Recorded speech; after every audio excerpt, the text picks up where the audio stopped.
They're coming to get you, Barbara. Stop it.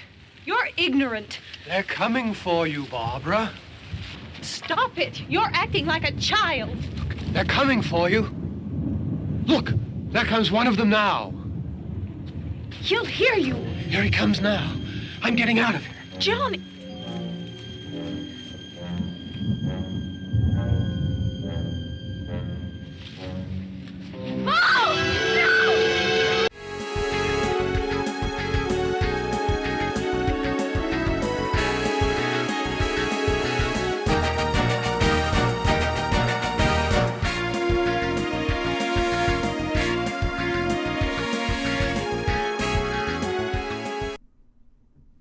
I've never found a satisfactory explanation how, in terms of the life of the common man, a government which is dominated by business is any different than a government which dominates business.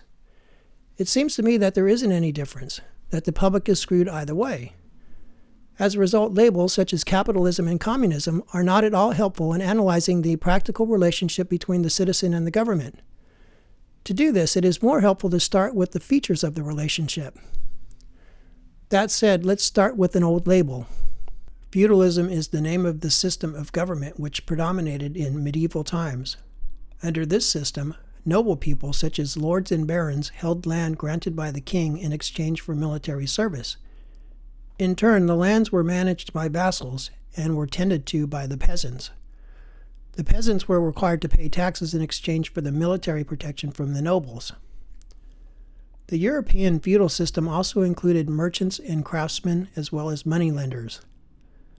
Because so much wealth and property in America is being transferred upward, if you change the name nobles to CEOs and vassals and knights to middle managers and mercenaries, this chart would be effective in identifying the actual government in place not only in America, but also in most places around the world.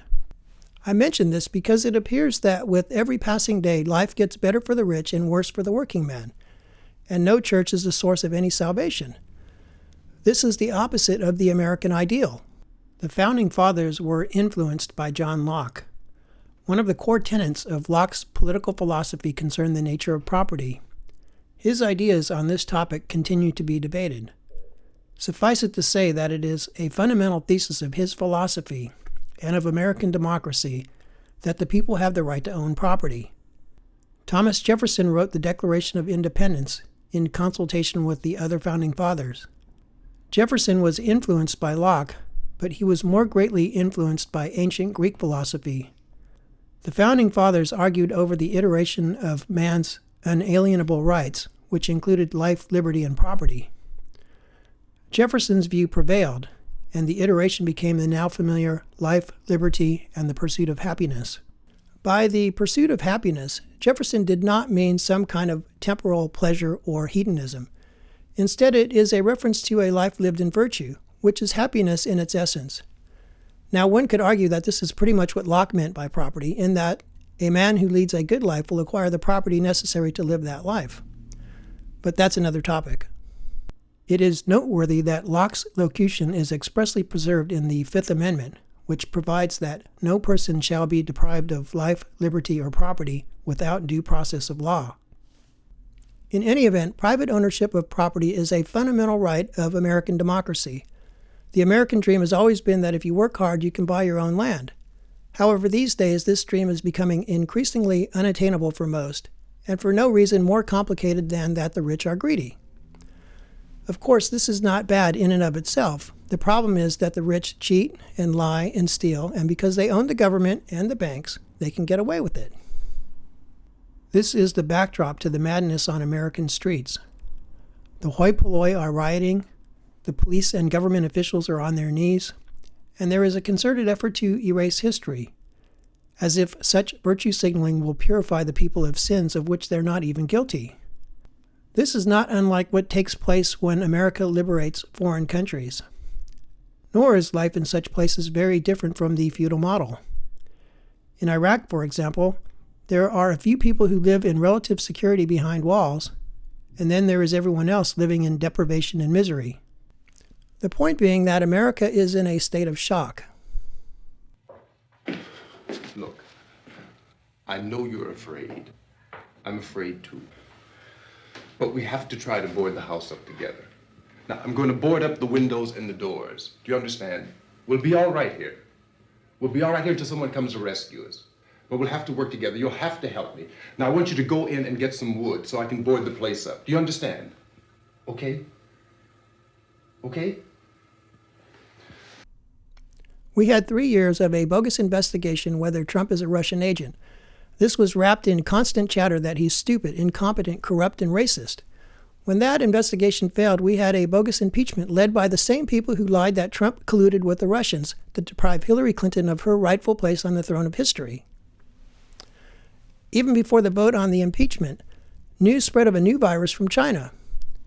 I've mentioned before that I don't believe that the Chinese government intentionally released this virus, but I do believe that they and their partners in international business intentionally exploited the circumstances to gain economic advantage against the West, against the rights of the free man to self-determination. Part of this exploitation was to shut down the economy and to put most people in economic distress. Part and parcel of this were the unjustified orders that people must stay home, wear masks, keep distance from others, and not engage in ordinary activities such as shopping and going to church. Now, with the killing of George Floyd, we have rioting and looting, which the media is propagating in the same manner in which it propagated the Russian hoax, the impeachment drama, and the coronavirus threat. But before I go on, America is not a racist country. In fact, America is probably the most inclusive country in the history of the world. Furthermore, I have never heard anyone other than a few kooks argue that blacks are morally or intellectually inferior, that they should live and be educated in segregated communities, or that they should not enjoy equal opportunities in employment. While pockets of ignorance and discrimination do exist, I don't see any evidence of so-called systemic racism.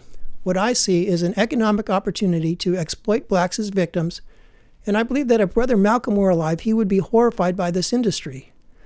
Believe your own eyes. None of the Democrat policies are helping, and for the most part, they are making things worse. The Democrat cities are crowded with homeless people and are covered in shit. Taxes are too high, and the government can't even fix a pothole in the street. In any event, the media insists that people are exhausted by our politics and that there is a profound yearning for a return to normalcy, a return to a time in which a professional politician occupies the White House. To be thorough, we have to ask whether this is mere happenstance or whether there might be more to it than meets the eye.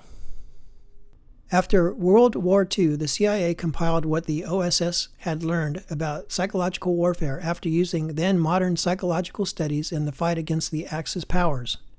Psychological warfare, or Psyops, was not new. It has always been helpful to persuade the enemy that he will be defeated. Moreover, time-tested sales techniques have long been used to achieve this objective. However, what was new in World War II and what exists today is a vastly expanded media by which to disseminate messages to the public. In addition, the science of psychology, the science of how human minds work, has also advanced. Not much of this study is classified. In fact, the Army has a field manual on psyops. The purpose of psychological operations is to create emotions, attitudes, or behavior to support the mission objectives. They seek to influence policy, decisions, the ability to govern, the will to fight, and the will to obey. Psyops divide the target audience into 3 groups: those who are hostile to the objectives, those who are uncommitted one way or the other, and those who are friendly. Psyops are designed to reach each of these 3 elements. Fundamentally, psyops seek to lower the morale of the target audience. This is done by stressing, in a sustained manner, that the target audience's circumstances are unfair. For example, that ethnic, economic, or political groups are unfairly treated. The CIA has learned that exploiting these resentments and frustrations is effective in demoralizing the target audience. Other issues, which are often exploited, depending on the dynamics of the particular target audience, include shortages of food and housing, high taxes, police abuses, and government censorship. Re-education is the other side of the coin. To be effective, a psyop must suppress and eliminate any opposing point of view. This means that those hostile to the mission objective must be identified and dealt with.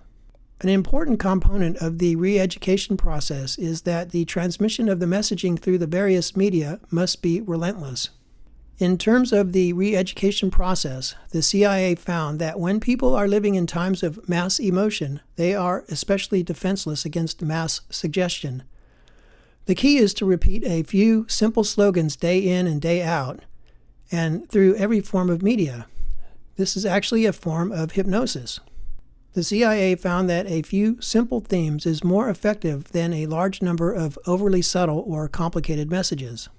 Further, the CIA found that when people are in a state of shock, are tired, and apathetic, they are unable to resist authority. Obviously, propaganda is the essential part of a Psyop. Propaganda is the sales pitch. It is the deliberate spreading by all means of media of doctrine, ideas, argument, or appeals to advance the mission objective. The purpose of propaganda is to bring about desirable behavior or to reinforce behavior with favorable opinions and attitudes. To be effective, propaganda must fit the cultural context of the target audience, and it must avoid direct attacks on the core beliefs and traditions of the target audience. The CIA found that truth is generally the best propaganda because falsehood can be detected, and once detected, damages the credibility of the messenger. However, the skill of propaganda lies in what truths are told, how much of the truth is told, and how the truth is colored. The facts to be presented must be very carefully selected based upon the emotions and thinking processes of the target audience. The CIA also found that it is much easier to provoke an emotional response, such as hatred, to an individual than one to an abstraction.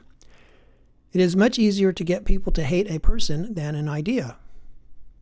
It is not a stretch to find that America is the victim of a psyop. If we go up to 30,000 feet, we can see that the Russian collusion story was a hoax intended to undermine the sitting government. We can see that the impeachment likewise was a hoax. Not only was there no offense in Trump's telephone call, but also the true criminal is Joe Biden. He's the one who used the processes of American diplomacy to aid his family. Nevertheless, the polling shows that some voters lost faith in Trump.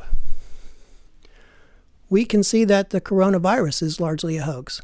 That is, it's a real virus, and it's dangerous to old sick people, but there is no evidence that it is more contagious than the flu, that it is more deadly than the flu, or that mask wearing, social distancing, and having no job is more effective in avoiding an infection than the ordinary precautions people should take during flu season. Finally, we can see that the race riots are also largely a hoax. The hard fact is that, contrary to the media propaganda, the police kill very few unarmed black people. The hard fact is that America is not a racist country. Neither the police nor America are perfect.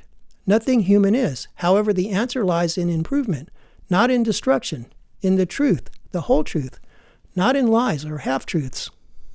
Unfortunately, the relentless messaging in the media monopoly has been effective, both to cause a large portion of the population to hate Trump and to create exhaustion and stress in the public to the point that many people are demoralized. By the CIA's classical blueprint, the public is, predictably, susceptible to mass suggestion. Indeed, the pantomime of mask wearing and social distancing to avoid a scary disease, and recently of taking a knee, so to speak, to protest police violence against blacks and to virtue signal against racism, which doesn't even exist, is proof, at least as to the hypothetical. If the Democrats had any candidate other than Joe Biden, this election would be a near lock. All of the propaganda has divided the public, entrenched people in their emotions, with more against Trump than for him, and created the aforementioned yearning for a return to normalcy. In conclusion, and at this juncture, we must consider what normalcy is and what it looks like. I've mentioned this before. The only thing Obama and Biden ever really fought for was the Trans-Pacific Partnership, which would have been another big step in transferring the right of the American people to govern themselves to an order imposed by the multinational corporations. To maximize profits in international business, national governments must not interfere with trade, capital movement, or immigration. These elements of commerce must be under the auspices of a world government. Thus, what normalcy is, what normalcy promises, is a return to the march towards global dominion over American politics and American society. Look at what is happening. American society is being torn apart and the streets look like a war zone. The reason why they look like a war zone is that they are a war zone. The interests of global profits and social control will stop at nothing to achieve their objectives.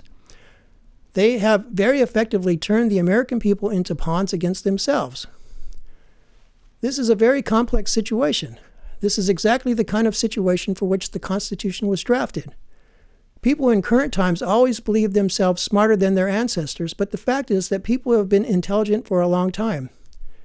Ancient wisdom endures because it is wisdom, and wisdom can be trusted. In times of strife and confusion, you must put your trust in what you know to be true, instead of what you hope or believe might be true. We know that servitude, no matter how you dress it up, is less desirable than freedom. We know that what is normal in America is courage, ingenuity, loyalty, fealty to the law, fundamental fairness, and above all else, belief in genuine democracy. We must put our faith in our first principles. This is how we will survive, and this is how we will win. Let me say this also. Get off your fucking knees. This is America. We do not surrender.